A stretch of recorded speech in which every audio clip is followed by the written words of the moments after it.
ECS Magazine Hangout. We do this. We're going to do this every week, every Saturday at 8 p.m. We like to make sure this is a fun show. I'm really liking it. We always have like a ton of people on. So as always, I am your host with my buddy Reggie over here. Again, my name is Primo. That's Reggie over on my, let's see, is it the left of the screen? I said left of the screen. I'm trying to thinking I'm mirror reflective, right?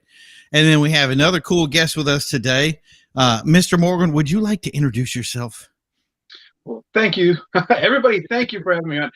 Yeah, my name's Dave Morgan, and I am one of the guys, well, I am the only guy left that runs Nexus New England, and we've been around for over 10 years now, covering pretty much a lot of the New England car scene. Yeah. And Primo, I've known you for, I think, since we started this, I think probably about as long, so it's good to, hook up with you guys again and just reminisce, talk, have fun, but yeah, we've been doing this, kind of pretty much the same thing. We all have the same idea, getting the word out about the car culture in New England. I always say that we are kind of put off to the side. That's my whole thing with Nexus New England. We were kind of put off to the side as far as car shows. Everything is in California, down south, and that's where the predominant car culture is all year round. Right. We got a small little narrow window, and I think I saw one of your posts earlier today about, here it is, March. Should start getting better. Should be car show season pretty soon, April. And I'm just jumping. We did our first drive today.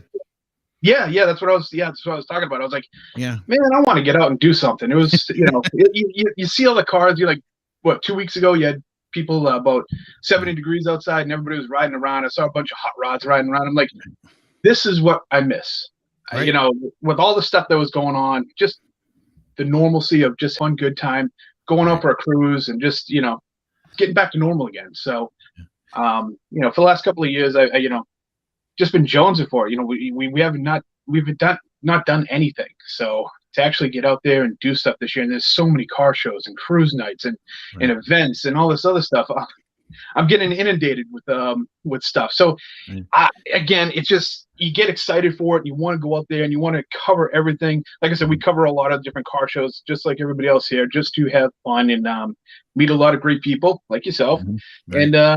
And just, like I said, bring what we know in New England out to the world. Because like I always say, we have one of the best car cultures out there, second to none. It's just that we just got to let everybody know about it. And I think we're doing a damn good job of it. Yeah, we are. And that's we've improved so much over the years, which I think is funny because I don't think it's just us. I think that a lot of communities have improved, but there's something about New England that I've seen that like when you go to these shows, like you go to these events, and I've never heard, I go to these other places and it's like, you go to a movie theater. I've never heard anybody cheer in a movie theater. Mm-hmm. And you come up here and you go to something like, I think you just saw Batman, and you go to these movies, something big like that. And I've had moments where there's no live thing there, but people are so into something. And when they're into it, they're very, very passionate about it. And to the times where I can complain how we improve based on our area, because everybody has a place to improve. That's something that I see, that I look at other people and I go, I don't see that any other place. Like there's places here where, we still say we don't get together. We don't accept other types of cars, but you come here and there's a lot more acceptance here than you go to other places. And there's places in the South where an import show and a domestic show, it would be impossible to have those two shows in the same exact spot. So, and here we do it all the time, and it doesn't mean it's successful 100%, but it does mean it still happens. And that's exciting. And I like that passion about it. That thing is we have the ability to open our mouths and kind of go, hey, we don't like this, but you have to tolerate some of the mass holiness, if you will. Yeah. But if you can tolerate that, the idea that people, you know what I mean, get positive and give you positive input. So I'm going to give two shout outs real quick. Chaotic Danny, what's up, buddy? Nice to see you on board.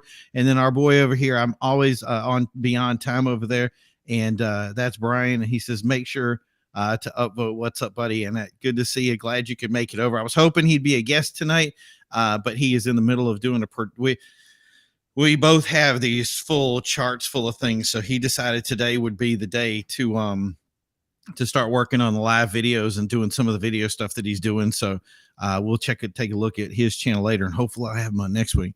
The problem that I have right now with you, David, is I have to write down I have like 80,000 questions. And I'm sitting here while you're talking, and like, if I miss something, please forgive me, because I'm like, okay, what did I want to ask him? Oh yeah, okay, there's this. Well, how much time do we have? That long, yeah. Okay. 27 questions here. We're good. Okay. And I All dropped my mic. Cancel. I almost deleted it. Yes, I need that shared. All right. See, I got too much stuff. I got like 8 producers here. Anyway, okay. So now I go back to my notes. So the first thing I want to ask, now you do, man, like I said, I got too many questions. How long? I saw another Nexus out there. Is that associated with you, or are you the only Nexus? You know what I'm talking? Car event. I know. Yeah. There's another thing that's out there. That's when I started this, it was like for roping, climbing, and stuff like that. That's the only thing that I see. And then there was one that I think was an interior decorator type of thing. Yeah. So totally, I mean, you can have the same names, just totally different companies. I don't think there's anything out there that. When I see it later, I'm going to send it over to you, because of the way the Nexus thing was. I was like, I've seen something before, but because I know for a fact you are the original Nexus. Like, when I've seen back in the past, I mean, God, how long has it been? It's 15, 16 years, something? No, well, not that long. I mean, we just started, we started in 2010. It was one of those things where we were going to different car shows. Me and my friend, who was the co-creator of all this stuff, we had back then we had my buddy Scott and Steve and Billy, and we just had this idea that let's go and cover the car shows. I mean, back then, really, it wasn't too many people doing that. Right. It was kind of like there was a lot of people just starting to get photographers and all this other stuff. But I'm like going, is there anybody actually covering the car scene? My whole thing was when we were watching Nesson, of all things, when they had the garage thing with Cruise in New England. Yes. I'm like going, that's cool, but now they were going to Florida and everything else. I'm like going, there's still millions of people to talk to here in New England. There's still thousands of cars to look at. Yeah. Why don't we focus on that and do that? So that's what we kind of been doing. But yeah, actually, I think I got my old shirt here. I'm going through a lot of different stuff and kind of ripping apart stuff. And the shirt that I made from back then in the day, it says 2011. So I know when I started this, it was like 2009. Yep. Just the idea, and it kind of just rolled. We originally started as a TV show on local cable access, and then that went, then life happened and everything else, so we couldn't do that anymore, and just kept on doing the Facebook stuff, the social media stuff, and just and I'm going to get back to that Facebook in a second too, because I remember that was the thing is when you started, you had a pro set. Like, people don't understand what a pro setup looks like. And you would go to the shows, you'd have the big camera, you'd have the long range mic, you would go over, you'd cover certain things, you'd have your, the microphone and everything. And you did kind of the post edit stuff, which I don't think we had the option to go live back then or of any type, but yeah, that was the thing is it was all pre-recorded stuff. It was high. That was so great, because I walked in the first show and here I am with my crappy little Panasonic, and I come in and you have the big pro tripod, the big camera set up, and you're standing in front of it, and it looked like Channel 7 News. And I was like, man, that is so cool. It was very refreshing to have somebody that was going to, especially because it was remember the one was Herb Chambers Cars and Coffee. Yes, and you had come through and that was at the Sudbury dealership at the BMW. And you were just going from car to car and doing all the stuff and featuring them. And those videos just looked spot on. They were great. Now, what kind of, I think you said too, that life kind of happened, but was there a reason that you kind of stepped away? And is there a reason you kind of haven't gone back to that? Yeah, like life happened, personal life stuff like that happens. Right. Then one of the major things was the other people that were had the whole organization with me, they had things happen, and they're like, we can't do this anymore. We got other things we got to do, all this other stuff. So it's like I said, life happens. Right. When you have equipment like that, you do need a crew. Right. So, I tried to continue on without a crew, but as you saw, and as you said, the equipment that I had was brand new from it's a local access channel, but they all got brand new TV show quality stuff. This was the stuff that they use for TV shows and movies. I mean, you have what I was using, so you kind of understand what I'm talking about. That stuff was, they're like, well, here you go. Because we started off using little mini cassettes. And then when they got all the new stuff, they were like, here you go, have at it. And we had a professional production studio that we went to afterwards. I could go after work and go down there and do it all. But again, because of the loss of the people that were working with us and not having a crew to do the audio, the boom mic, like you said, and all this other stuff, trying to do that single-handedly, people bumping into the camera, doing all this other stuff, it was just like, you can't do it anymore. So that's why I kind of stepped back.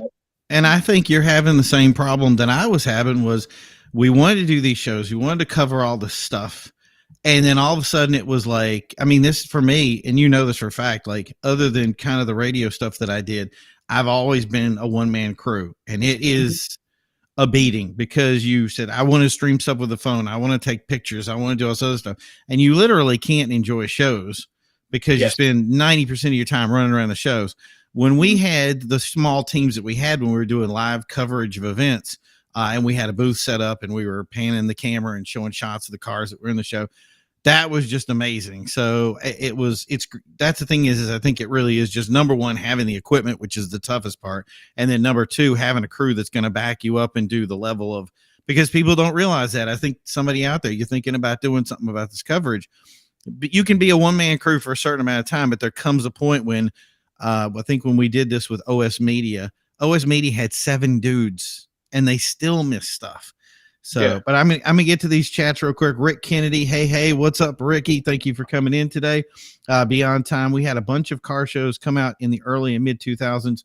Shows like Chasing Classic Cars, Monster Garage, Orange County Chopper, etc. Do you think the shows like that hurt or help the industry? There you go. I'll leave that to you, Dave. The aspect of it, that's a whole broad thing. One part of it is introducing everybody to cars. That's great. The builds and everything else. The downside of that was the arguments that you always saw in that. And they I guess what it is dirty laundry sells, as it always has. So they always want, Orange County Choppers is a perfect example. They always wanted somebody to argue, fight. Paul and Junior would always fight with each other. Right. It drew away from actually what you wanted to watch. Right. And then, recently, so we're going on, Gas Monkey Garage, kind of the same thing. Great shows to watch, but after a while, you're just sitting there going, are we watching it to watch a build, watch something be created, or are we watching it just so that we can see Richard screaming at his crew and everybody just being all hectic all over the place? Yeah. So does it help? Sure, to a point. But I think the formula, and it's the same formula with almost every single show that's come out since Orange County Choppers. What's the one that Boyd Condington did? I don't remember. I forget it, but we all watched it, but it was one of those things where you're going, all right, the same formula. You have somebody that's that's well known. We'll put them out there. All right, we'll have them script, and some of it's all scripted. I would say 99% of all that stuff is all scripted. Oh, it's all, yeah. Yeah, it's all scripted. It's not real. Well, some of it's real, but I mean, it waters it down. So Beyond Time said American Hot Rod. That was the Boyd. I think that's American the Boyd. Yeah. Mm-hmm. And he was always just screaming at everybody. I'm like, I don't really care about that, but that was the formula that sells. That's what, when they see the ratings, people were going on there watching people just argue and fight with each other. Right. And does that make the stereotypical, like, well, what's wrong with the hot rod community? Are they all just a bunch of a-holes and just screaming at each other all the time? No. Yeah, that's the thing is people do have a predisposed idea of what we are based on the stuff that they see. And I do have to say, from working in multiple different areas, there is a certain sort of natural drama that I think was drawn to the car scene because of the stuff that we said. You know what I mean? Like if you worked in a shop, we yelled at each other constantly, and it wasn't done to be vindictive. It was really just, this is how we communicate. Like, get this done. We got to get this out of here. This customer's yelling at us, and you know what I mean? No, it happens almost in everything. Yeah. Right. And then chaotic here. Don't forget MTV's Pimp My Ride. I think that my input on that was, in some respects, I like Pimp My Ride, but I do think that it kind of hurt us in some way. So it was out there far enough that it pulled us backwards, versus like the motorcycle craze of reality TV did incredible. Like it was just, I love the way they did stuff. But again, you were looking at manufactured anger. And then I think that spilled over into them actually being angry at each other, and it came to something else. But Ricky was, my opinion, these shows hurt the reputation for the company, mainly because some are rushed to get bills done for the content, and the bills are not being done to the full potential. Texas Metal is an example. And that brings up the question of shows like, was it Rust Builds or whatever, that new one on Netflix? I haven't seen one. Rust Brothers or something like that. But the thing is those, when you see these shows, we're not seeing vehicles being built, which I think a lot of us want to see. We kind of just see a couple of different car scenes, people arguing about how they get or which car they do, which, like you were saying, I think a lot of that's manufactured, and then working off the charisma of the people involved. And then finally, at the end of it, we go from a car that's ripped apart and just the engine isn't even in it, to suddenly the car is completed and being delivered to a customer, and the customer's happy. You know, how much of that is actually the thing, and how much are we getting out of that? How much is that entertainment? But they've gone through the second season. And I mean, what do you think? Do you think it's good that we continue that trend, or should we really try to find something better out there? The only way you're going to change that is if the ratings go down. That's the big big elephant in the room. But basically, people want to go see. They'll see these shows, and they kind of start off slow. They focus on the build, but then when they got the cast of characters who they can butt heads, and like I said, it's a formula, and they keep on working on that formula, and that's where you end up. And like you said, so one of the people, they said it ends up ruining the reputation of the shop, right, or the people that are part of it, and it's just like that's detrimental to what we as a community really want. Yeah. We want to showcase the people that are their craftsmen, their art. You want to make sure that they are showcased in a positive way, not that this guy's a loudmouth, swearing, get an attitude. He might, but that should be in shop. That shouldn't be, broadcast to everybody else. Because like you said, in the shop, I'm in the trades myself. When we're, out there, we're yelling at each other, we're screaming, but we're not belittling each other. We're not out there just, screaming just to scream for somebody behind the camera saying, yeah, keep going, keep going, keep going. No, it's like, dude, we're not doing that. Yeah, and my input for that is simply, and I think you're totally correct in what you're saying, but I think there's an overarching thing that kind of ghosts over us that says you're never going to get away from that. And the idea is that the producers have to take the risk of taking on a show that may not have the gravity that they're used to. And that's the thing is, as producers today, especially with the way our TV is, because we're not TV anymore, it's TV, social media. I mean, look at us. In an afternoon, Reggie slaps some stuff together and says, hey, let's do this show. And we're like, yeah, let's do it.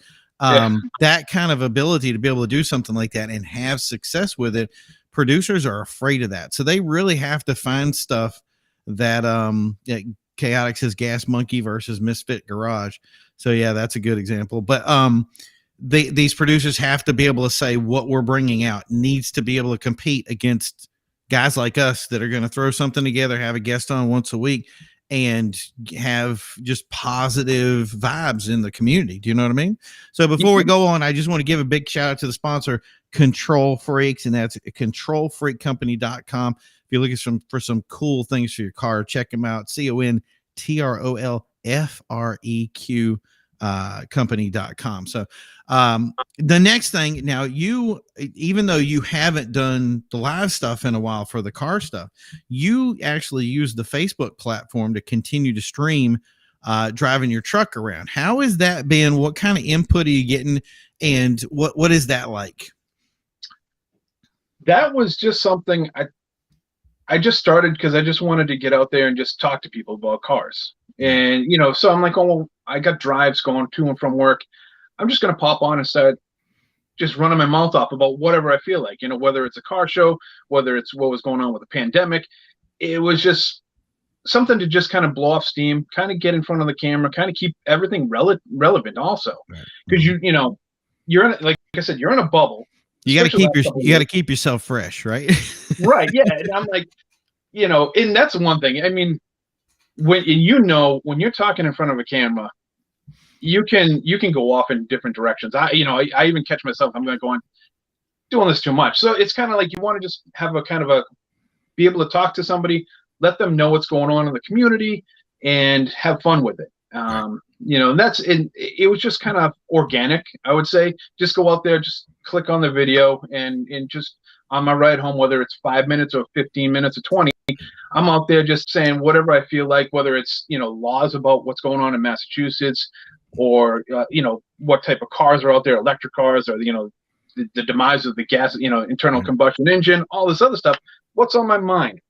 Or if there's a car show coming up, or like me, I'm heavily into the comic book, pop culture side of stuff. It's like, we're going to get into that later. So hold that up. So I told you we had a lot of questions. Right. Yeah. So, but so getting in the van and just it's something different than just. And a lot of people, that's the one thing when I go to car shows, they said the same thing. You're the guy talking on the van and all this stuff. I'm like, thank you very much. So it's good to keep your face out there, and not just a face behind the social media. Watching everything we post up on social media, just a picture or a video or something. At least people go, oh, I know who you are. Right. I've seen your face on this, that, and the other thing. So it's easy. It's also easy to break the ice with that too. Right. I've let a lot of people come up to me and say, hey, what's going on? I'll come over here and look at my my Chevelle or something like that. It's like, okay, cool. So it does help. So I appreciate that immensely. And every time I get back in the car and go home, I'll probably jump on there and I'll say, I had a great time. It was a lot of fun. Thank you very much. People coming up to me saying, hey, what's going on, Dave? Or, you always hear yo, Nexus. Whoa, how's it going? Nice. So it's definitely, the video's positive. Right. But actually, I'm going to go back to what you were saying about the video equipment. Yeah. The thing is, we had the big TV production thing, and I see that you got that. And if you have a crew behind that, that's great. Right. I was looking into trying to do one-on-one. So we're kind of like doing a 180 reversal here. How can I do video stuff singular? And so I'm like, there's a lot of people that I've seen, did my research. A lot of stuff is done with cameras or even cell phones now, where you can actually, I do all my, the short videos I do, I crop, edit, and produce all that stuff on my phone. Right. Is it as good a quality as sitting down there with a professional TV quality camera and Final Cut Pro? Right. No. Right. Final Cut Pro is like that's what everybody uses, professional wise. And I do miss using that because there's so many different tools. You can make anything look beautiful with Final Cut Pro. But for what I'm doing right now with just on my phone, it works, So if I had more people around, I would love to get that camera back out and go out and do stuff like I used to do, and actually, like you said, have a crew. And that's one thing is you have. If you remember back when Orange County Choppers came to World Wheels back, I think it was 2010 or 11, to debut their bikes. Their production crew was massive. Yeah, 30, 40 people there. 6 cameras for each of those. So at least that's 6 sound guys plus 2 pan guys, not to mention gaffers and some of the the grips and stuff like that. I mean, it gets crazy and it's dynamic. That's the thing that people don't understand. When you're filming a movie will sit there and wait for you. There's hours for each shot. When you're at a car show, you have realistically 3 hours of cars coming in and out. You can't tell them to stop. You can't hold anybody. If that car is here, you have to set a priority, go over, hope the guy's going to talk to you. And then it's boom, boom, boom, boom, boom, boom, boom. And you're running that marathon for that 3 hours. And then afterwards, you're kind of, how much can I jam into this space? Do you know what I mean? Yep. I totally know. Yeah. Yeah. It's bad. It's because, like you said before, you miss the show. Yep. because you're running. You know, the producers have people go out there and talk to the event organizer and say, Yes. I need 5 guys to talk to. Right. Which as you recommend? Oh, I got this. You know, we're at a Ford show. Well, I got this guy with the '65 Mustang, this Shelby, and this you know, this Ford pickup truck. All right, we got our guys. They're ready to go. And that's, you know, the celebrity comes in, they do their thing, and then they're gone. Right. You know, where we're trying to do that, plus take pictures of the show, plus try to do, you know, video, try and do all the other stuff we want to do, and enjoy ourselves while we're talking. You know, talking to people. It's just. In a short amount of time, it's almost impossible to get done, but because we love what we do, we make it work somehow. I mean, I get in the car and go, that was a lot. Right. And back to what you were saying too, when it comes to equipment, because I've been so torn. Imagine, you know, how much we spent on equipment alone. Like we've been through, I probably got, let's see, 4, 5, 6. I mean, I'm up to 10, 12 cameras easy for, I mean, the last 5 or 6 years, and still like half of the stuff I use for the GoPros get used. Like I have 3 GoPro 4s, 1 GoPro 7. Now I have a full 360 max thing. I'm just like, it's nonstop buying this equipment. And then to have somebody come on and pick up their phone and they go, hey, I'm going to go cover this show. Click. And then walk around talking in 4K. And I'm like, what just happened? Yeah. So, and that's what we did when we started doing the stuff at the dog track. I'd have my film schedule, and then I'd make a point of going live on Facebook. And I think maybe you've taught me a little bit with that too, with just saying, look, just do it. And so I turned it on and I walked through the place showing off all the cars. And something that really was meaningful for me, because I think the same thing with Next, when you say Nexus for you, was people started going, I don't like missing your car show coverage. You get to go to shows that I don't get to go to, like that Thursday night thing. A lot of people didn't get to go through it either because it was COVID or because it was, what do you call it? They work until, you know, you work in a shop, you work until 8 or 9 working on a car. All of a sudden my stream goes live. You're suddenly like, bing.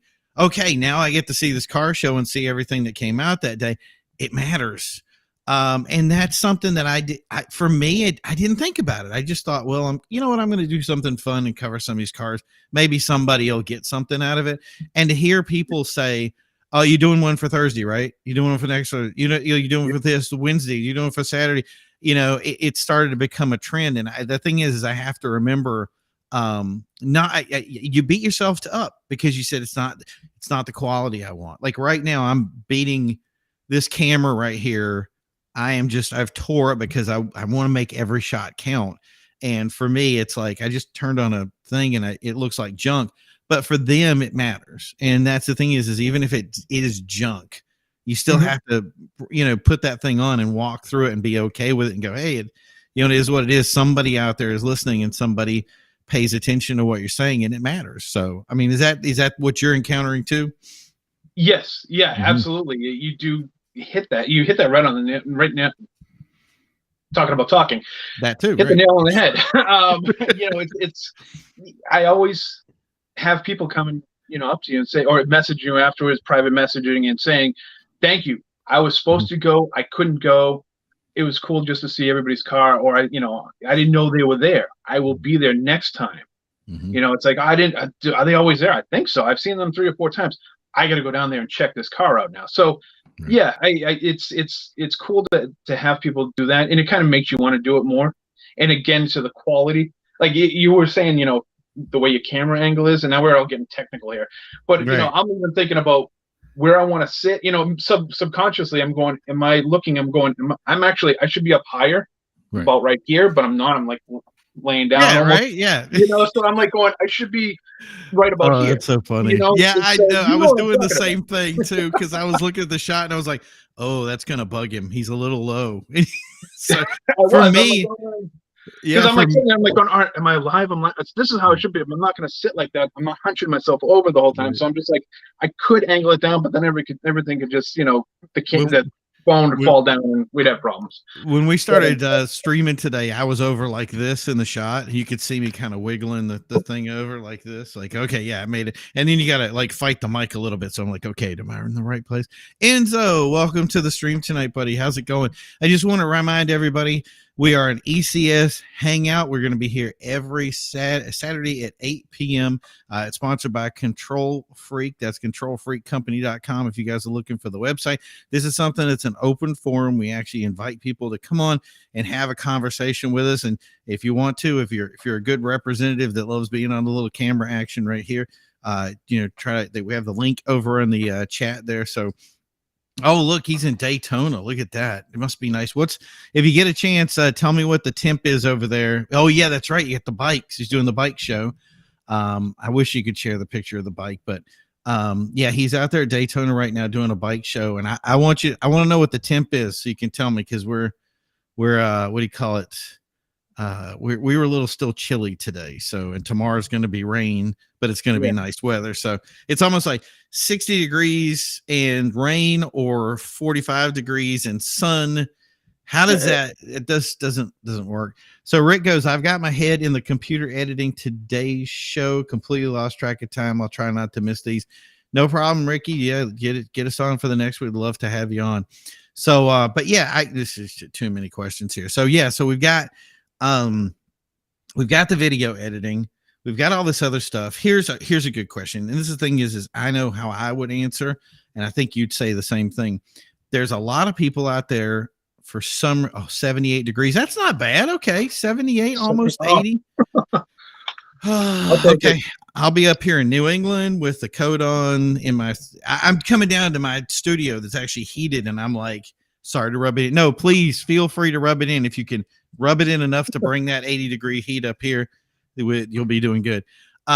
So a lot of people out there, and I've said this over and over again, something is keeping them from streaming, something's keeping them from filming, something is keeping them from doing something and doing what you did and jumping on that bandwagon and saying, hey, I want to cover these shows, I want to cover events, but maybe I'm not doing it right, maybe I'm whatever is keeping them from doing it. What would be your recommendation for them to help them get along, or should they do it, or is there something they need to do before they start? What's the trick? Don't do it. Are you crazy? No, don't ever go. Don't beat yourself up. Yeah, actually, it's easy to just turn the camera on and just easiest thing to do is just wing it. Yeah. You just got to get out there. I mean, I am an introvert. I am not, it's kind of funny. It's like, I love going out and seeing all these people. And I'm sure a lot of people that that want to do this are kind of the same way. Because I find a lot of people that are into photography or into video or whatever, they're like, well, what else do you do? It's like, well, not really much. So, I mean, I'm not the classic introvert that everybody says, oh, I just stay in my bunker and I don't do anything. But it's one of those things where you get on camera and you can just start talking and having fun with it. Right. So, and I'll say, you're not going to be good when you first start. I am still learning. You're always going to keep learning. It's something where you're always improving on. It doesn't, and this is kind of like any entertainment business. Musicians always say, when is your best show? It's going to be your next show. Right. I mean, you play music. It's like sometimes you play a good show, then the next show is horrible. Right. So it's like some days you're going to have good shows, you're going to have good video, you're going to have good editing, and everything's just going to flow. And sometimes it's going to be really a knuckle dragger of going, I can't get this done. And that happens a lot.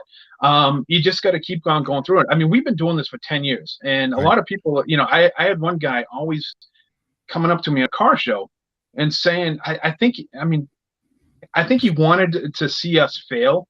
Right. He was kind of one of those negative, like, people that just wanted things to fail. And he was just like, well, how's Nexus doing? I'm like, we're doing great. He's like, well, where's the rest of the guys? Where's your cameras? I was like, oh, we kind of switched it up, and now it's just me now. He's like, oh, well, that sucks. Do you really want to do this still? I'm like, absolutely. Right. I've met so many people. I got so many friends and everything. So back to what the whole question was, just if you want to get into it, start off simple. Right. Whatever your means, if you can go buy a camera, that's fine. If you buy all this equipment, but it is just practice. Just wing it. Just go out there, get in front of the camera, and just start talking about whatever you feel like, passionate about, right, and have fun with it, because it will come to you. It will, right, once you start learning how to, talk to the camera, Again, right now I'm talking to you and everything, but when you're, you know it and I know it, when you're talking just to a camera, not to anybody else, your brain goes out of whack. You sit there and go, wow, what did I just say? You have to sit there and hit play again and go, all right, I got to retake that. I mean, I'll do that. How bad is this? I wrote your name down to make sure I didn't screw it up. And I've known you 11 years to 12 years, and I'm still sitting there. I'm like, okay, who am I with tonight? What, I mean, like, you have to write it down because your brain is in so many different areas. And see, I started doing this, and I don't know if you knew this, but I started doing this. It was late 80s, early 90s. And I had the over the shoulder VHS thing to record with, and the 2 VHS tapes. And I did game recording. So they were like, well, how long ago have you been streaming videos? I'm like, or streaming games. And I'm like, oh, probably about 80. When did they start putting games in what do you call it? The VHS stores and stuff. And I was like, I remember making game videos and selling the game videos to, like little places that would put their videos up. But I'd actually play it and beat it. And they're like, no, you got to take out you actually getting to the end. It was just to feed them, not to actually show them, because then they won't play it. But they didn't like that. But that was the thing is, and I went from that into getting the big over the shoulder VHS thing and going out and going, the big mic sticking out of the front and going out and starting filming. And it looks stupid. Like, it really was bad. Like all the equipment that we have today, like my camera, which is, 256 gigabytes or whatever, I mean, it's this big. Like it fits in the palm of your hand. And you have 8K or 4K production quality camera. Like I said, the one that you have, we used, and those are the ones. I've had people that I know that are in TV and in musicians that are in Hollywood and everything. They come by and they're like, dude, this is the stuff we shoot music videos on. Right. So it's like, oh, that's cool. So but again, going back to it, the equipment is always secondary. Like I said, I'm on my cell phone a lot, and technology has come a long way where you can actually do a lot of stuff. 4K on your phone, buddy.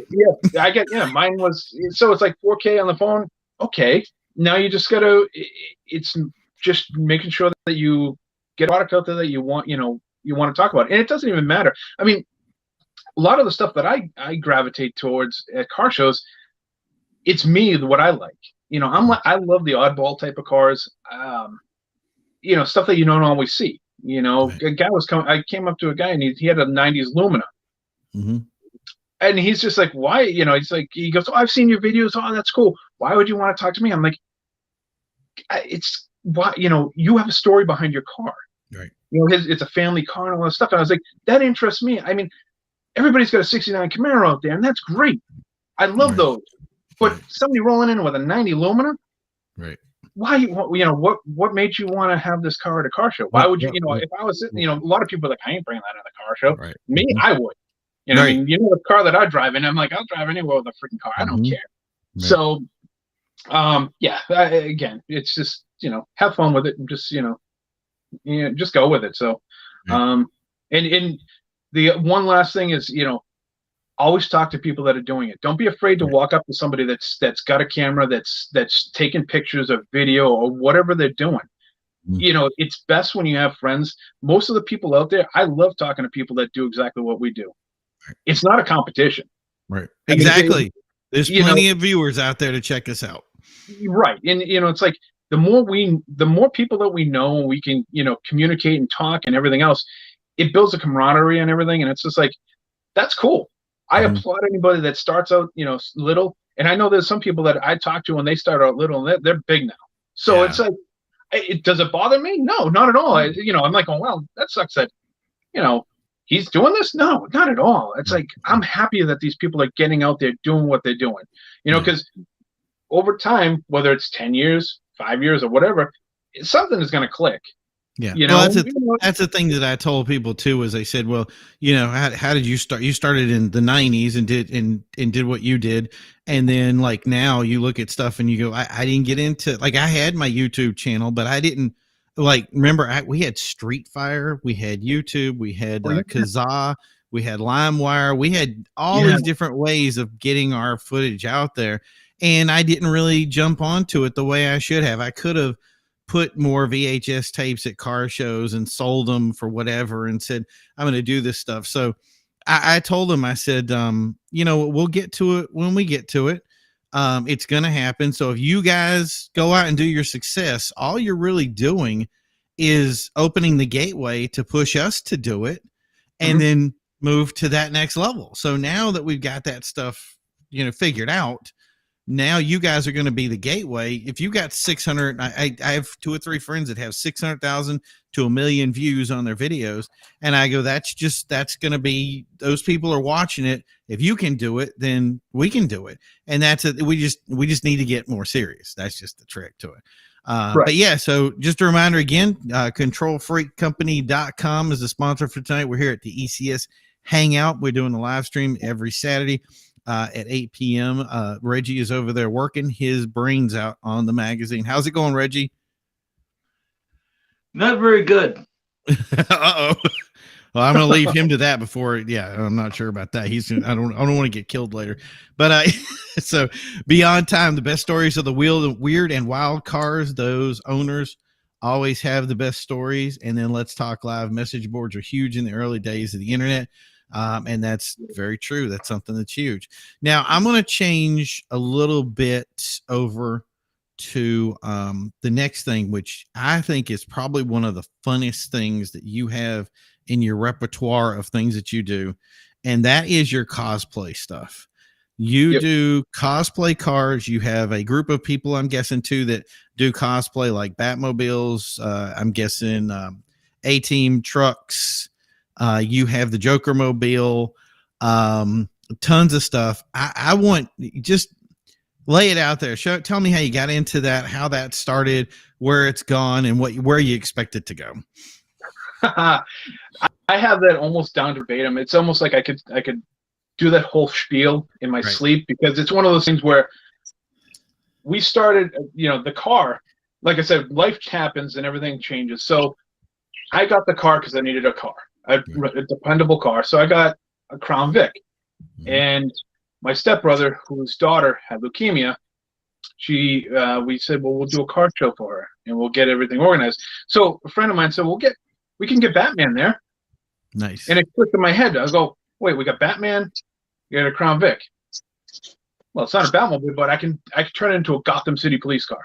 Right. So at 10 o'clock at night, I just took some rattle cans of spray paint, sprayed the whole car down. Went to Staples, got some stencil, some stickers that said Gotham, and put it on there. And it was only supposed to be for October of 2014. And I went to the car show. Then somebody from his saw him on there, and they said, "Hey, do you want to bring it to a Comic-Con?" Nice. Sure. So I brought the car to the Comic-Con. I met another guy who has a Bandit Trans Am. He had that there. I pulled up with the way it sat at the time. I thought I was like, oh, I'm bringing my Gotham police car. And it didn't look anything like it did now.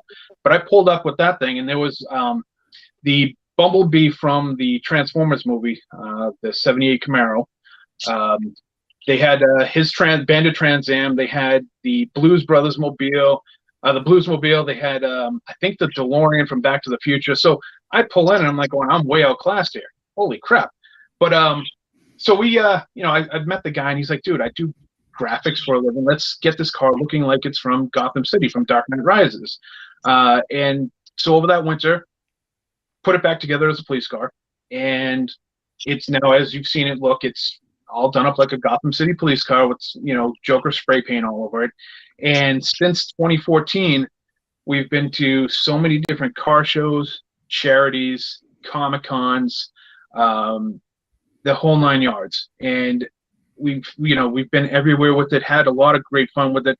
The kids have, and one thing is I love going to car shows with it, because a lot of kids get dragged around in car shows and they're not really into it. The parents might be into it. The kids are like, but when they see the car, right. Oh man, oh my God, look at the Joker. They get all, that's what makes it fun for me. My beat up old cop car, seeing the kid run over there with a big smile on his face. That's what makes it fun for me. Then on top of it, we got, I got a Joker in the back, a life-size Joker, and that scares the crap out of everybody. Yeah. So that's a little bit of fun for me. But, here it is 2022. And again, I've been to different places with that car. It's opened up so many different avenues of just having fun with cars in different places. Right. Met so many, like you said, with the movie car stuff. I know people that have Jurassic Park Jeeps, Ectomobiles, Starsky and Hutch kit from Knight Rider, Batmobile, like I said, Batmobiles. God, I don't want to say, forget people and forget, the 78 Trans Am from Bandit, Men in Black, just all over the place. Herbie's, this, that, and the other thing. And there's a great community of movie cars in Massachusetts and in New England that I didn't really know that was out there. And again, it's just, this year is going to be another year where we're invited to so many different things. Yeah. Did you guys, I'm going to ask you another question before we do that. We got Brandon that just joined the chat. Brandon, are you unmuted? I hope so. Reggie keeps muting my dang mic. Sorry about. Oh, you did. Let me hear it. I want to hear it. Say something. Say something beautiful. Say something about Control Freak real quick so people will know. All right. So I'm a co-owner for a product called Control Freak. What it is, it's a Bluetooth controller that gives you the options to control any 12-volt accessory you have on your ride via an app on your phone. You can do latched or momentary. Based off the different channels, it'll be a pulse or it'll be a 12-volt constant. And we also give you the options to control it by voice command. Nice. So super cool product. It's fixing to blow up. I'm excited. Nice. We got a lot more new stuff coming for it. We're upgrading a lot of things. And we are working on iOS now. We just got our new iOS boards in. So that's a plus for everybody that's been waiting for iPhone. Nice. So I have a question. We have a cosplayer here that uses stuff like Batmobiles and cool cars like that. What can we do to add, I don't know, something like a Nerf gun to the top of his car so that it'll shoot Nerf gun stuff at people? What do you think about that, Dave? I mean, anything's possible. Yeah. The one thing is with stuff like that, make sure you can take it off your car while you're driving. Really? Yeah. Have you run? I want to hear a story if you've run into something where somebody should have taken the missile launchers off top of their car. Well, actually, yeah, we have actually one of the car shows. We're at Cars of Summer a couple of years ago, probably I think the year before the pandemic. We invited everybody up. This guy had an Autobot that he created that was kind of half transformed. And it was, I think the name of he affectionately called it Rev. And it had guns on it, like it looked like 50 caliber guns and rocket launchers and everything else like that. And he was driving around like that for no problem for a while. But then he started going to different states, and the local people didn't know him. So he got pulled over a couple of times because of it. Nice. And it's just like, it's one of those things where like, oh, dude, it looks like you have guns attached to your car. Right. Yeah. So if you have anything like that, it as a big word today, behooves you to put it away before you go somewhere. Almost like it's almost akin to the military type of vehicles. If you see them at car shows, they have the big 50 cals on the thing, unless they are not, unless they were just built, not not a real 50 cal, but just something that's a replica. Right. A lot of those guys just put them in the seat and cover them over. Because you don't want somebody driving down the road, and all of a sudden somebody calls 911. Yeah, I just see this car driving down the road and has a gun on it. You don't want to do that. So, but yeah, it depends on what kind of car you have. I mean, the other thing is, I think legally, I don't think you can have anything that shoots out of your car. No, I don't. It's a question. I think it's based on where you are and what it is. In other words, like I don't think it can be obviously operated while you're moving, right? But yeah, the thing is being able to have something on there that is like tied down when you're driving, and then you get to the show, and then you like a t-shirt cannon or something like that. I think that would be the coolest thing ever to have something like that. And we have, I'm starting to see. That's another question. Have you seen any new stuff with the Mad Max stuff? That was so big after Fury Road. And then after that, I kind of see it died off. I had friends that built cars, but I haven't really seen much for Mad Max after that big push. Nothing. Yeah, that's what bugs me. It's like something like Mad Max. There was a couple of guys that I know that had the Mad Max, the police interceptor than Max's car. but they're kind of, the new stuff is not out there. I think it's kind of one of those things where you really have to build that car specifically, and, you know, specifically for that stuff. And a lot of that stuff is Australian. Yeah, there was So a you're guy not- one time that put a plane on a big truck body and Yeah, was driving the plane with the wings off down the road. And I'm like, this is crazy. Brandon, have you seen anything that in your area that shows like cosplay or like something like a Mad Max build, or is that something that's uncommon? Actually, there's a gentleman in Lawton that had purchased a Control Freak from us, and his car is man, it's kind of like a Need for Speed Underground theme, kind of, but it also has like the Joker theme with it also, you know, like Why So Serious and stuff. Nice. It's got the aftermarket lighting on there that'll change colors from red to green, and he's got Lambo doors and full air ride nitrous and a roll cage, and I mean, that's about as crazy as it gets up here. I mean, other than people, you know, building Sea-Doo scooters, like they take a Sea-Doo body and put it on top of a scooter, and they're legal to drive down the highway now. Right. Oh wow. So don't mind the bird. She won't stop screaming, so she's on top of my head. That's awesome. Well, you know what? We got somebody new on the stream here right now. So I want to, obviously, if we get somebody new, we have to get introductions. So I know this is Brett. So Brett, would you introduce yourself? Tell them what your business is and what you do, buddy. Hey, everybody. What's up, buddy? I'm with Black Pearl Showboards. We do custom showboards for cars and trucks and vehicles, and we do everything. You know, we try to lay out. We don't do any kind of cookie cutter designs and stuff like that. So we just kind of work with the customer, kind of put everything together with their pictures. You know, all the information from their car, their build, everything that they're trying to do. Nice. We do. It is every week, Oh, every sorry about Saturday. I'm with Black Pearl Showboard. I got some background noise over there. If somebody can, sorry about that. Go ahead, Brett. No, that's fine. But we print everything on aluminum. We use 63 gauge aluminum. So you know, kind of put it in a perspective. A stop sign is printed on 80 gauge. Wow. We use 3M matte vinyl. We print everything out on, you know, with laser, and then we wrap that in a satin finish and give it a, you know, a real weather protected, you know, so you don't have to worry about something like that. And then the one thing that we pride ourselves on is what we call free edits. So what happens when you purchase a board from us is we like to think of it as an investment in your build. Mm-hmm. So we know that the mods change daily, right? You can go to one show and, you know, before you get home, you've already figured out you're going to do something else to the car or the vehicle or something like that. So what we do with free edits is we keep the file on hand. So if you change the build, or you're changing wheels, or you put cat skin in the, you know, in the interior, or you do whatever, as long as we don't completely redesign the board, we'll edit the board. And then all we do is charge a flat fee of $60, and then we ship you a brand new board. Wow. So you take the old board, you hang it up in the garage, and you kind of gives people that custom feel, you know, because they can look back and see, you know, man, my build's changed so much over, you know, the last year or the last 2 years or whatever, you know. Right.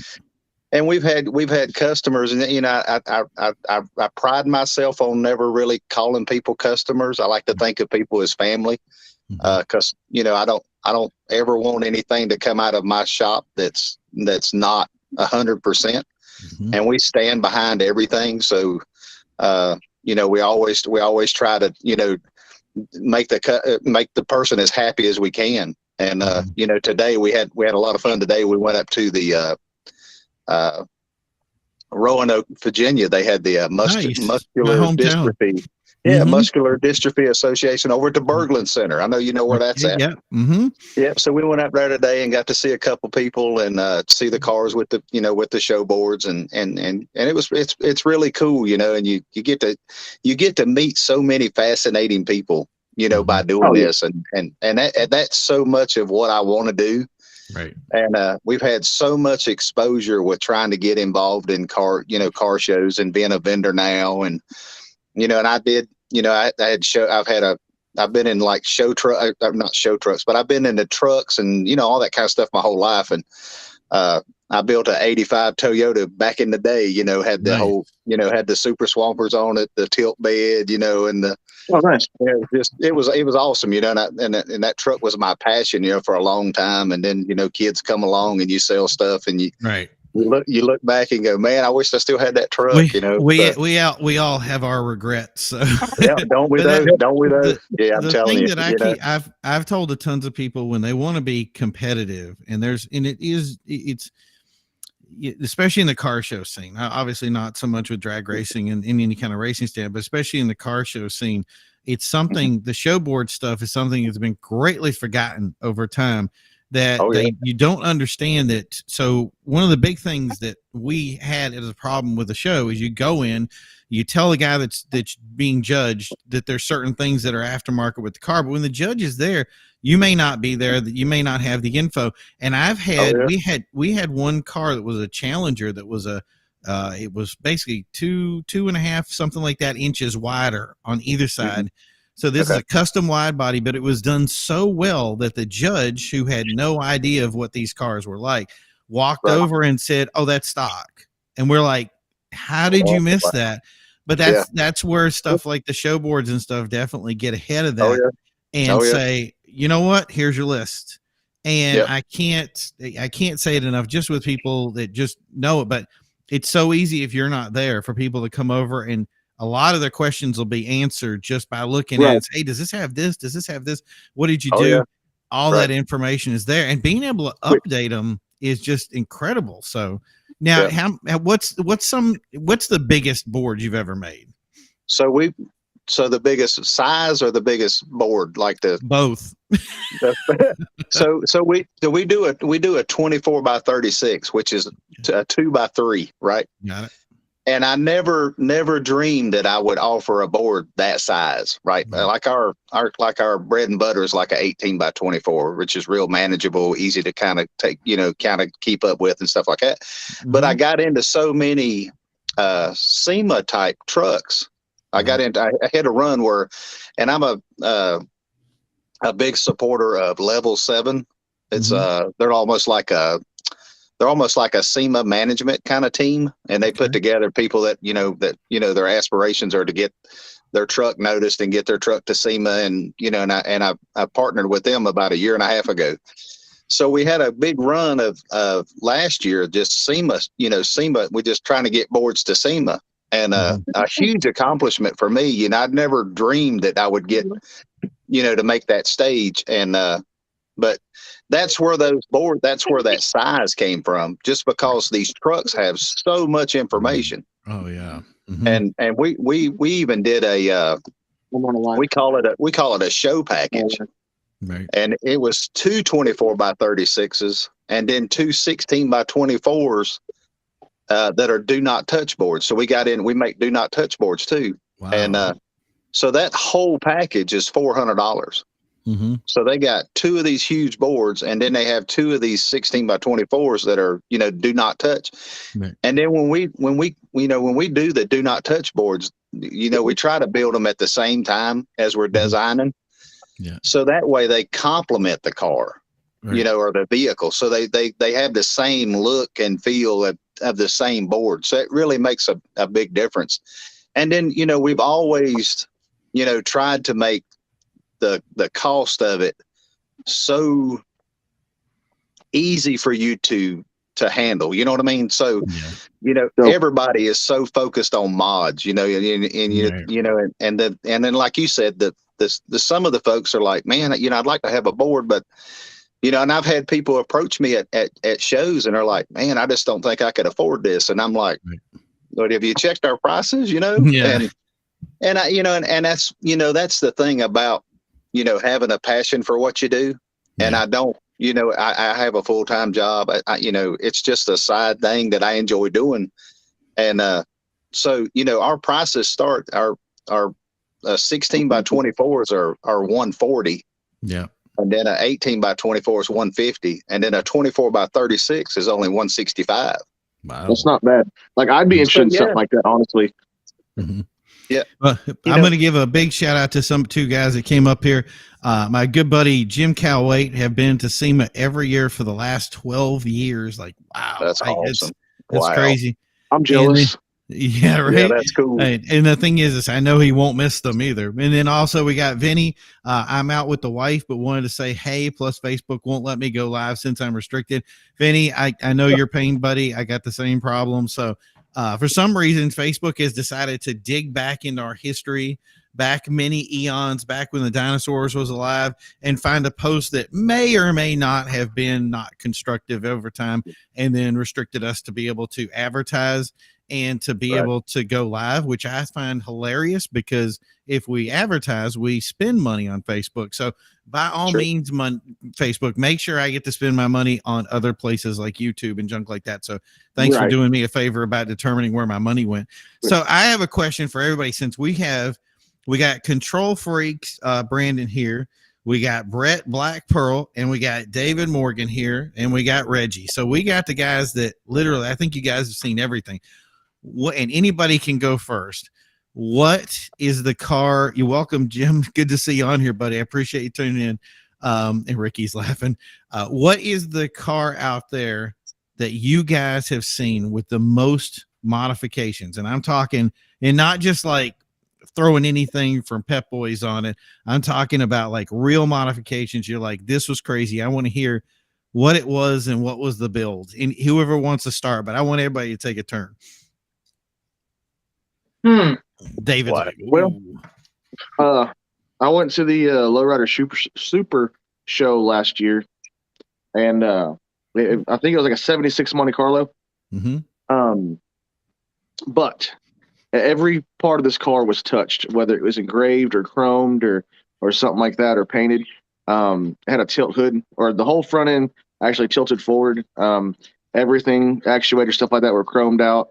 The undercarriage of the car was engraved, fully chrome plated.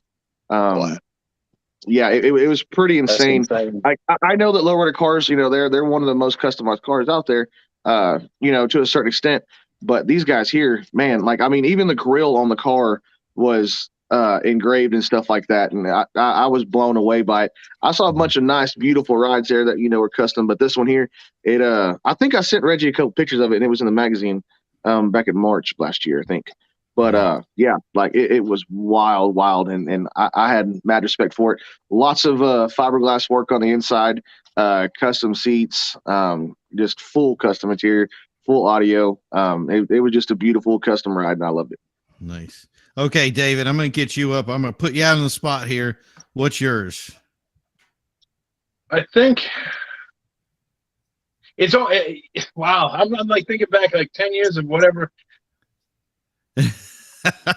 My God, you put me on the spot here, man. I'm like, oh, what the heck do I? I'll give you a reprieve for a second here, because I'll give you mine. Funny enough, Gary, I don't know if you guys know or have ever heard of Gary Cheney. Have you ever heard of him? I don't think so. Okay, Gary Cheney made he does a lot of factory 5 kit cars, and they're literally examples to the world, the work that he's done. One of his cars won at SEMA. It was featured in Gran Turismo. It was a ton of stuff that he did he decided one day that he wanted to drive an F1 car on the road, and he got an F1 car, legalized it. It has lights, it has everything, changed the engine so that it was a legal engine. So basically, here's an F1 car with the sound of an F1 car with traction tires that he's climbing into and is driving around the blinker lights, headlights, the whole 9 yards. It was hilarious. He drove this thing in, and I was just like, I cannot believe. I thought it was trucked in. He's like, no, I drove it in, license plate and everything. I had never seen, and I think that if you think of anything now, obviously we've seen the lowriders and junk like that just go crazy about the stuff that they put into them.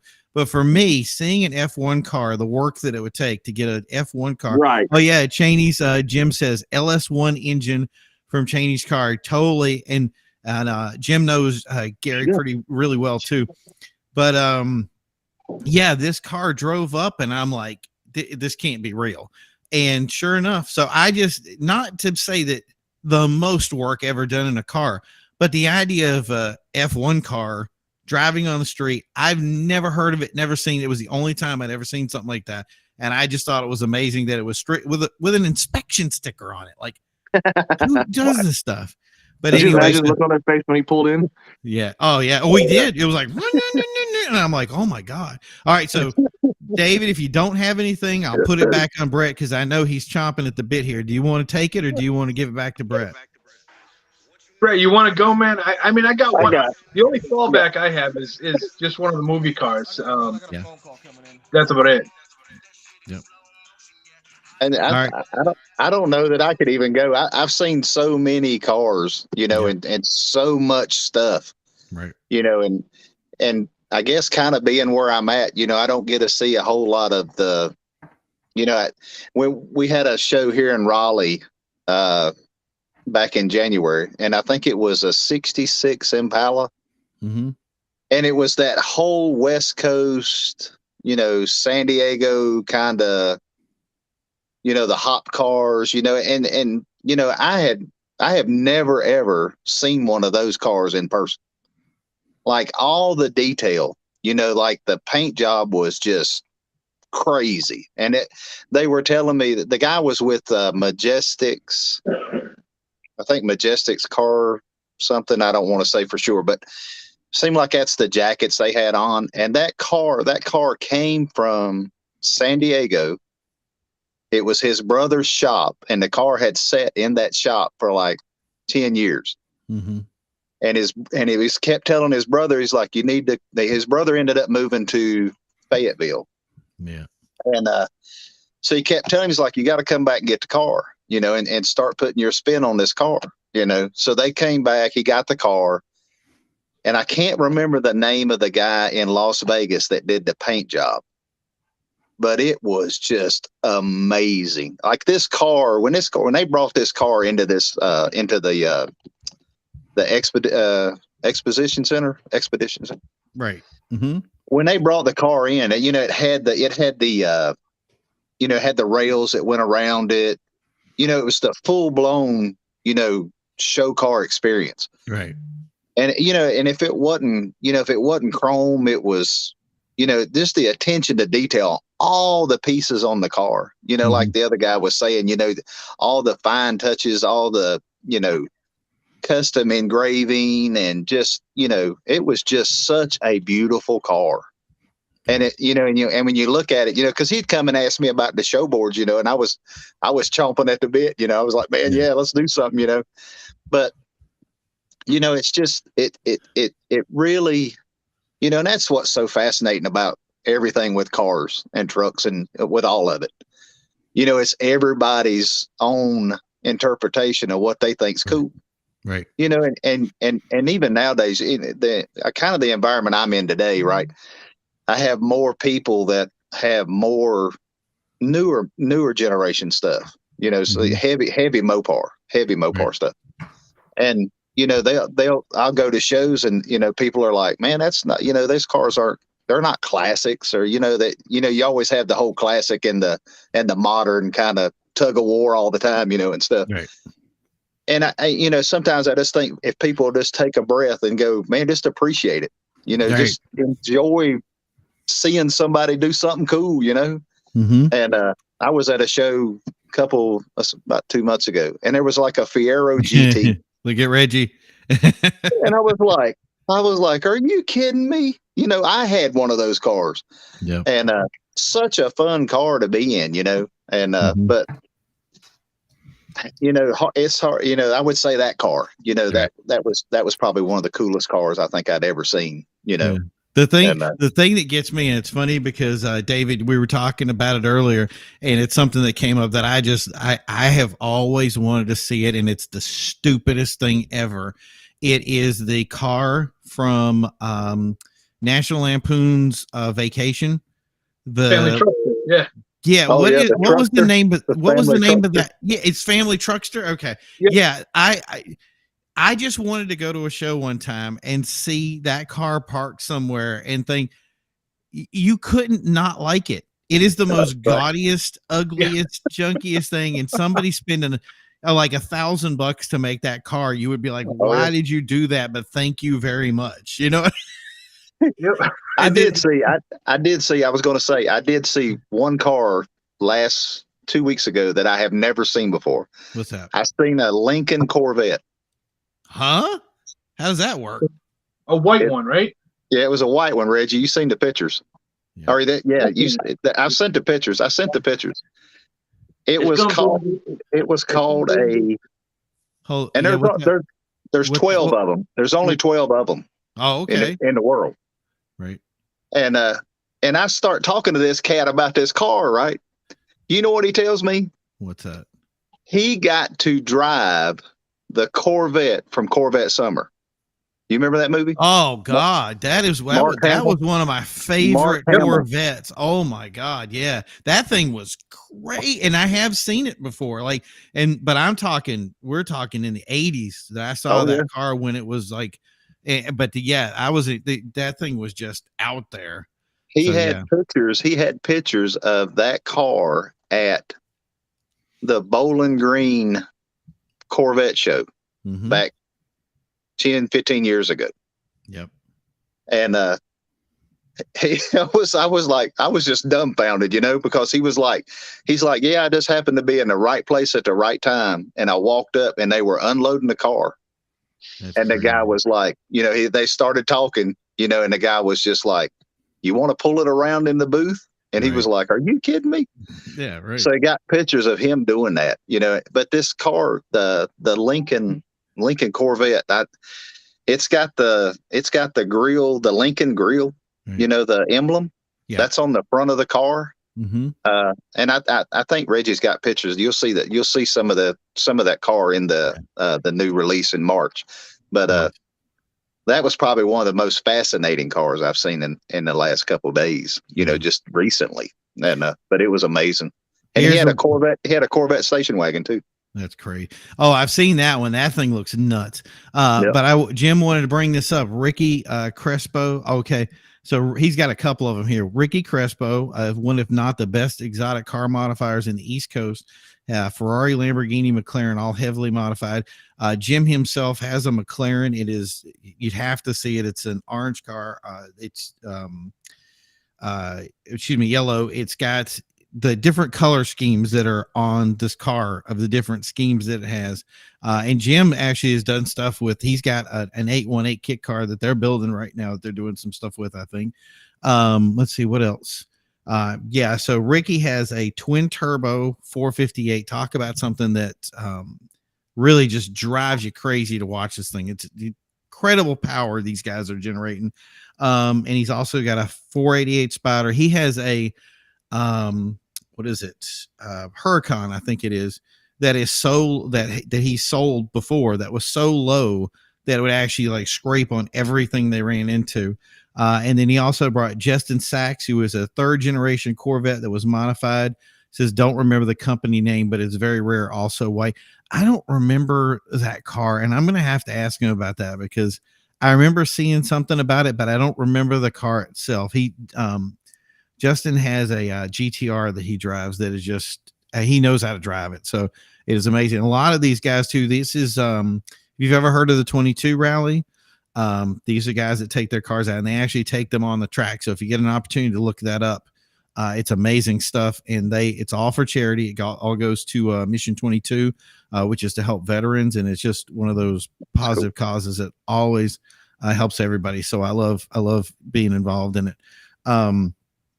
There was something else. So we've done the cosplay cars. We've talked about the lowriders. We've talked about these exotic cars. If there's anything out there that you guys think about that you said should be the next one, maybe it's electric cars. Maybe it's absolutely, Jim. I always love shouting out for the Mission 22. So what kind of car do you think right now that would do something on the scene? And I even think mini trucks might fall into this too, that would kind of come on the scene and elevate us that people haven't seen before. What do you think it would be?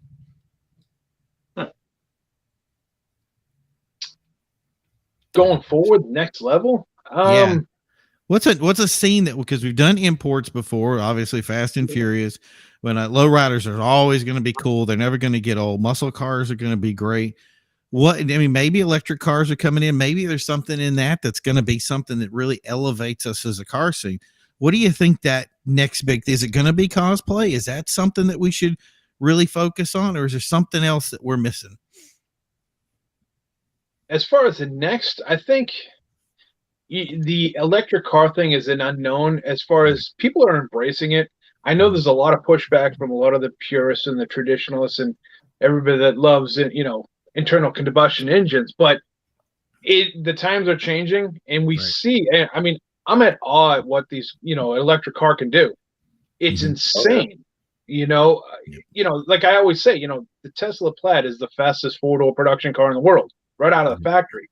I mean, I know the Rivian, I think, they make that two-door one, so that's faster, but you can go to a Tesla place now and buy one of the fastest cars that you can buy, and it's an electric car. And I'm like going, whether you like it or hate it, you still got to respect it in some aspect, where that is something very cool. It now. Oh, geez. There we go. That's what it is. There's that car. Look at it. Yep. There you go. Yeah. Yeah, that's insane. That car was crazy. Yeah, that is cool. I love the color scheme to it. It's really cool. But one thing that came to me was, obviously, just today I went out and filled up my gas tank on my Genesis, and I was paying $4.60 a gallon for it, which I think is fairly low for what the rest of the state is probably paying. And I have to say that is somehow going to, remember when we were working in car dealerships, especially with the last one way back when, I was going to say 2010 or whatever, when gas prices got up to the $4 mark. We got to the point of where these trucks were coming in and they're going, we can't afford to pay gas. We need to get out of this thing. What do you got that's going to get out of it? Now, I think the situation here, people are like, well, what's different from then to now? Because everybody wants you not to complain about it while other people are going to fill up our feeds with this, the gas prices are through the roof. I think the difference is back then, stuff like the housing prices were bad. Everything was kind of going south at the same time. Right now, really, we do have inflation. We do have other problems that are going on, but I think they kind of pivoted wise. People can tolerate being able to say, you know what, I can do this gas thing for a little bit longer, versus back then. I don't think they could as much. People were losing houses. So it's, there's a lot of other key features there. If you're losing your house and your car, I can see why you're trying to downsize. So I think people are kind of waiting this out because they want to make sure that the prices were, but I'm wondering if that will be an effect later on to say those gas prices were what brought back kind of the Honda scene, a lot of the import scene. And a lot of times when we had, like back in the 90s, that was one of the times we had the gas problems. And that's when we saw, again, these import cars come in and kind of sweep in because they had good gas mileage. But the thing is people never really attached to the hybrid thing. So it really makes me wonder if electrics are going to be the thing that sells them right now, or are people going to say, you know what, I will definitely tolerate the prices right now because, you know what, we are where we are, and I don't want to do electric and I don't want to do hybrid. What do you guys think about that? Do you think we stick with what we got right now, or do you see people going, that's it, I gotta buy an electric? Can you get ahead of this? Personally, I think go ahead. I'm sorry. No, I was going to say, I got a couple friends that have Teslas, and the biggest thing that they'll tell me is like, Brett, I suffer from like mileage anxiety. Right. And I was like, really? And he's like, it's really a big thing, and, people, I guess, people still, think about, well, if I have to travel, how does it really, help me get where I need to get to if I got to stop ever so often, and I don't, by no means am I no expert. I don't know anything about them, but, I think they're cool. And, I'm definitely trying to position myself to whatever Dodge offers, in 2 years. I'm all in, if that industry is Stellantis, if they're going to bank $50 billion on it, then it's either a home run or it's going to be the worst strikeout ever. Well, I think in So- some of the cases they're putting the money in because they have to. There's other Oh, yeah. countries Yep. out there that are like in China, for instance, if they're going to sell a car over there, they have to build a car that's going to be net neutral emissions or whatever. So I don't think that they're hedging their bets on the cars working with spending the money. I think they're spending the money because they have to. But That yeah, makes sense. so David, what I got some input on this too because it happened to me today. But what's your input there, David? Going forward, I think, like you were saying, the manufacturers are all in on electric. We all know that. Yeah. So, as a consumer, you can either take it for what it is, or you can sit there and say, "Well, I'm going to keep driving my car."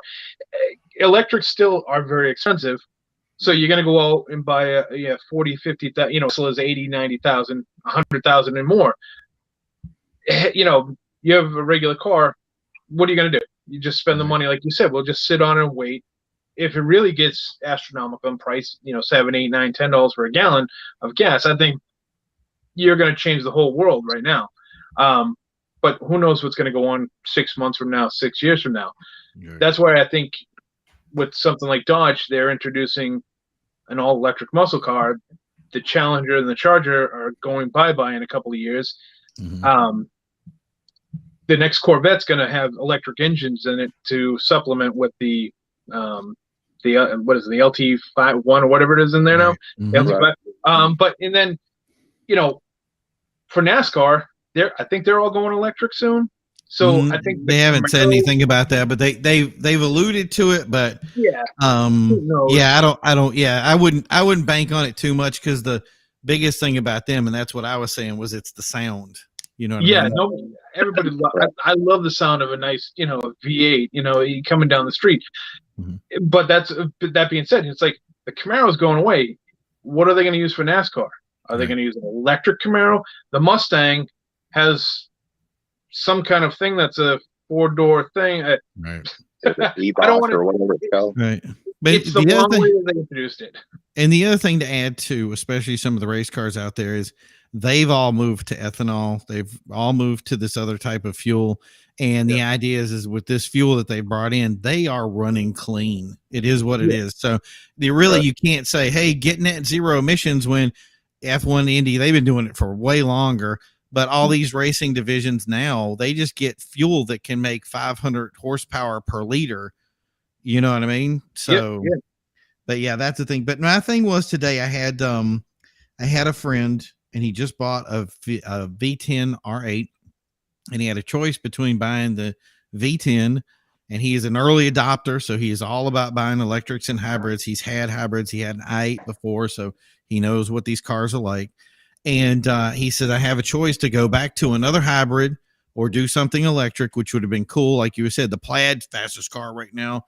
But then he comes in and he says, I said, so why did you end up getting the V10? And he's going, I want you to listen to the car when I'm driving down the street. So he's driving down, you hear that perfect rev, and all of a sudden he gets off of it and that crackle as the exhaust goes out, the tune kicks in and all that stuff. And we get to where we're going, and he looks out and he says, do you understand now?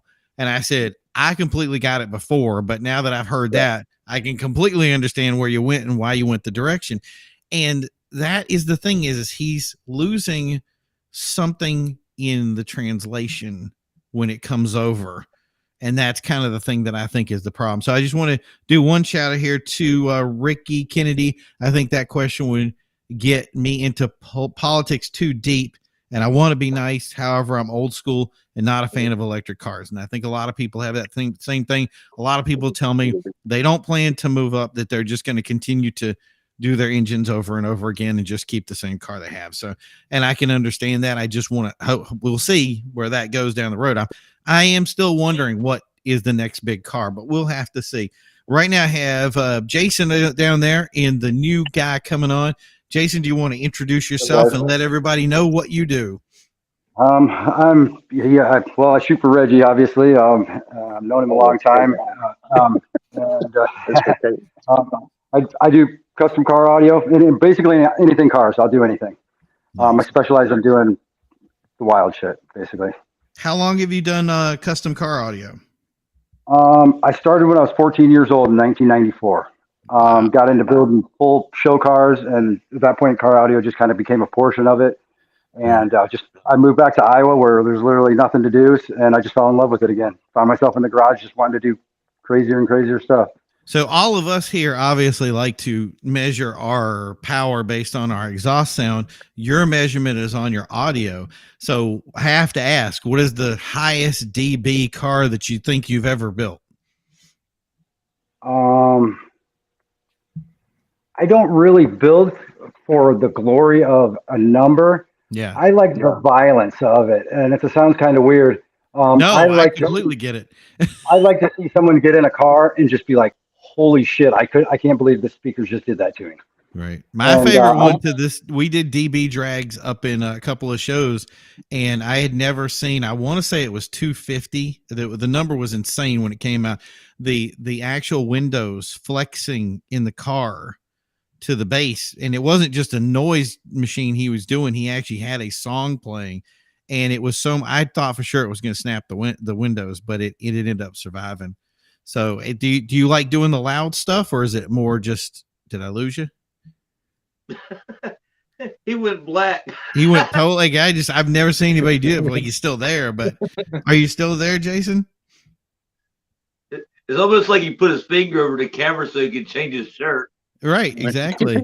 He muted it and everything. So, but anyway, that's the thing is I love doing the sound stuff, and I think it's something that a lot of people don't appreciate. And that's something that we like to do with ours, is being able to do a sound system. People don't understand that sound systems they're huge. Jim added in, I'm with you, Ricky Kennedy. If you can have both, that is ideal, but I still have not added an electric. Got close a few times, but burning dinosaurs is where my heart is at. I like that. That's good. But yeah, that's the thing is we have this, people don't understand how sound wave we dropped. So I'll jump into it real quick. We're not going to be going too much longer anyway, but the sound systems, and I think this is something I'm hoping to have him back later, or at least anybody on that would talk sound. Sound is very difficult. It's hard to understand that balance between sound and air, and that's really what you're trying to get in when it comes to these sound systems. And that's the problem is there's a lot of designers out there that say they know a lot about sound, but what they really know how to do is vibrate speakers. So that's something I wanted to bring up to them and kind of understand megahertz waves, that kind of stuff. And that's really technical stuff that I would have loved to have had him on. So, but anyway, so we're starting to lose some connections. So I'm thinking, Reggie, what do you think? We're going to call it for tonight? I was going to ask you one thing. I was going to ask your thoughts about this. So you remember when Mitsubishi brought out the Mighty Max trucks? Yes. Remember when that started? That whole wave started, right? They come in and just cornered the market with the smaller truck, and it was affordable. Everybody could run and do it. Yeah. You know, it was easy mods. You know, and then Toyota had the 4-wheel drives and stuff like that. Do you think somebody steps up from the automotive industry and dump something like that into the environment? No. So you come out and throw in trucks like that, you know, and just gets everybody into a battery powered vehicle. Go ahead, David. On a low end. I think the Ford Maverick isn't that optional as a hybrid? Ford Maverick, yeah, the Ranger type deal. Yeah, the really small truck. I mean, I've been watching a little bit of that, and they've been really adamant about making this the next mini truck. Right. It's popular, so and it's got, I guess, the eco in it or whatever. I think, like Alan was saying, maybe that's the next trend, is these hybrid trucks, sport utility type of thing, where it's not a car. I mean, most of the car scene is turning into trucks and SUVs. I mean, yeah, exactly. Right. Ford is not making a car anymore. The only car they're making is Mustang. Right. And I think GM's following suit. So I think going forward, I think that the trend is going to be SUV type of stuff, trucks, especially mini trucks, or something that's performance oriented, but all around. Jeep does a great job with that stuff too. I mean, they got their Trackhawks, and they got their the Wrangler. They just put the 392 in the Wrangler too. So that's kind of a hybrid too. I mean, you got something that's got mega horsepower and something that really shouldn't. But now I think they're putting an electric Jeep out there now too. So I think electric is going to be the way of the future. Now, how you're going to be able to tinker with that and play with it, it's a whole new market. So I think going forward, I think we're going to have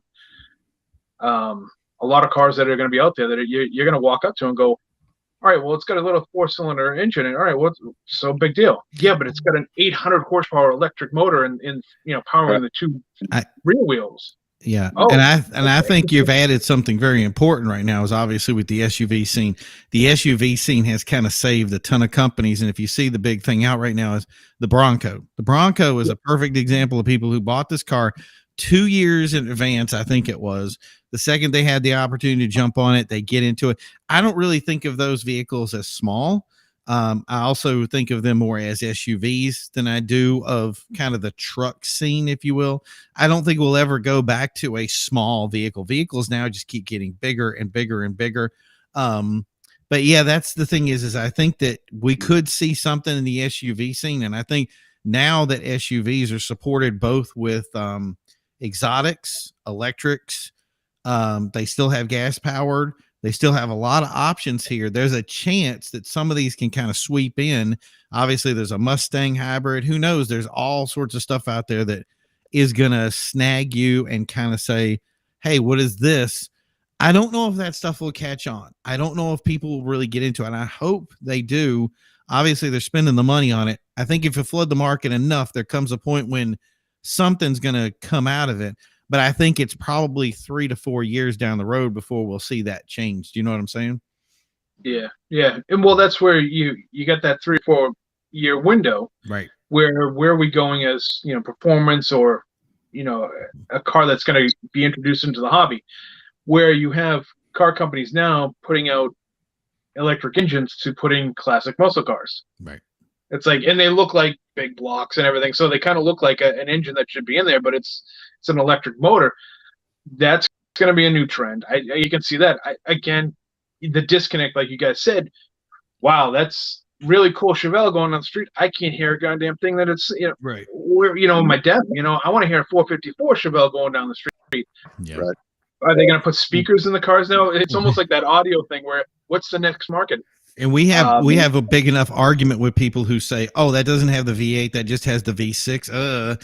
And now imagine the separation between saying, oh, you got the big V8 and your car doesn't make any noise. It's not a muscle car. And the thing that I need to tell manufacturers is you cannot look at us and force us to use a title. It is never going to happen. The title is this is something that I hate because it's become more and more with manufacturers, not just in automobiles, with anything. They think that they can come out and say, my car is a supercar. My car is a muscle car. My car, you don't get to name it. We get to name it because your commercial, it's going to last 6 months at most. Trust me, by then we've already determined whether your car is crap or whether it's a real car that we want to buy.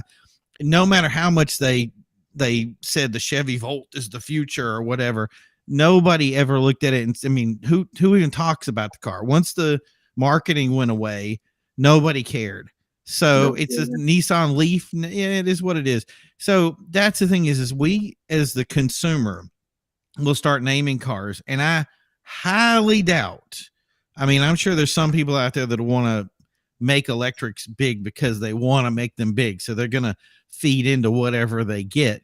But the reality is that there's few and far between people that when you say, oh, we just made a new Challenger, it's 100% electric, it's 4 times the size of the last car, it weighs 4,000 pounds more, it has great 0 to 60. It makes me question. That's the thing is with the Plaid.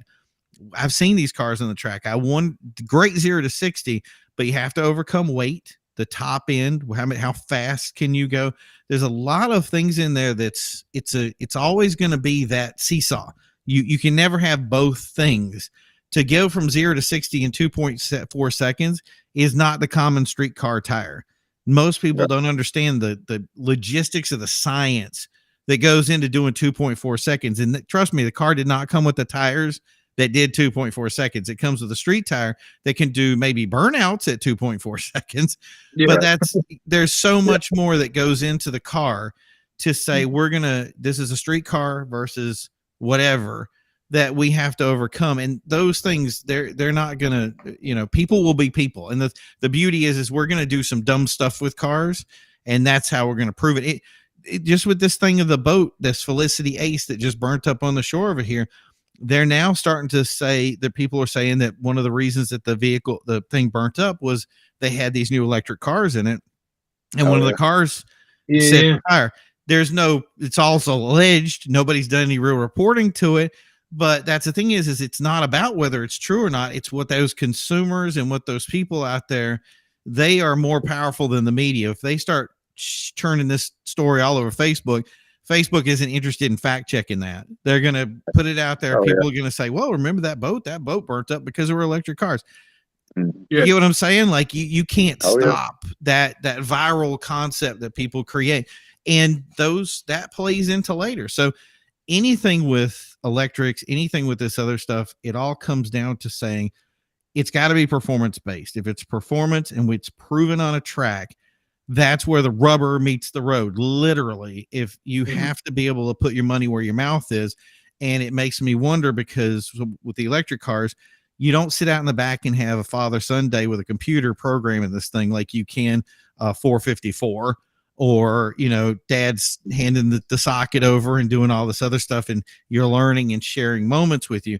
It makes me wonder what that means down the road. And the thing is I think that, especially with the prices going up, we're going to see more people, more and more, who are investors, who are getting into these cars to have them be their future.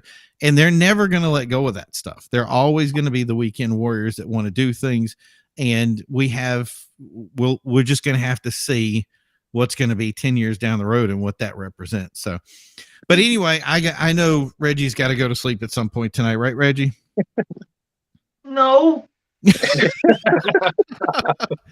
Well, some of us do. We have a big day tomorrow, but no. I want to thank everybody that came on again. This is ECS Hangout every Saturday, 8 p.m. It's an open forum. I want to thank Brett. I want to thank Brandon from Control Freak. So I'm sorry, Brett from Black Pearl Showboards. Jason Smothers was on for at least 3 seconds with custom car audio. And also a photographer for ECS. And I also want a big thank you for David Morgan, who is in Nexus, who does everything. I always love having you on to talk to you, buddy. And I hope that, Brett, I hope you will come back at some point in the future. And share. You know what? Bring a show board with you so you can show it on the screen and we can show it off. So I can do that. Exactly. So, but I want to thank everybody that tuned in, everybody that put in the chat. You guys are great. So Reggie, it's up to you, man. You can take us out.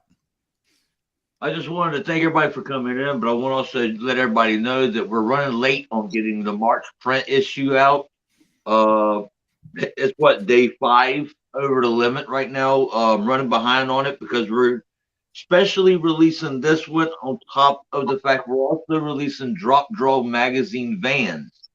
So we're releasing a whole nother magazine too. So the March print is running behind. We're trying to finish up on a couple of advertisements, including yours, Brett. And, some other things. And I don't want to make the cover girl, Savannah, upset. Oops, I just spilled the beans. Savannah the cover, but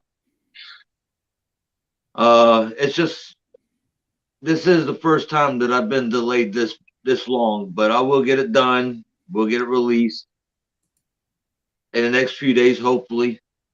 But the entire time y'all been talking and Primo's been chatting away, I've been working on it. So he can't, before we even started the show, Reggie, I was like, Reggie, what are you going to be doing? He goes, I'm working on this. I am going full fledged. He goes, if I don't talk tonight, don't take it personal. And I was like, no, it's all good. So, but yeah, getting ready to get this magazine out there, and really appreciate the hard work that he puts in to make sure that Absolutely. we have an awesome magazine out there that's incredible on a lot of different platforms. So that's the thing is remember, guys, it's on Facebook, it's on Instagram, we're on YouTube, we're on Twitter. make sure you check it out again. Controlfreakcompany.com. Thanks him for their sponsorship. And yeah, thank you guys for tuning in tonight. It's been a great show, and we will see you guys next time. As always, guys, keep rolling. Enjoyed. Take care. Thank you. Thanks, guys. Thank you.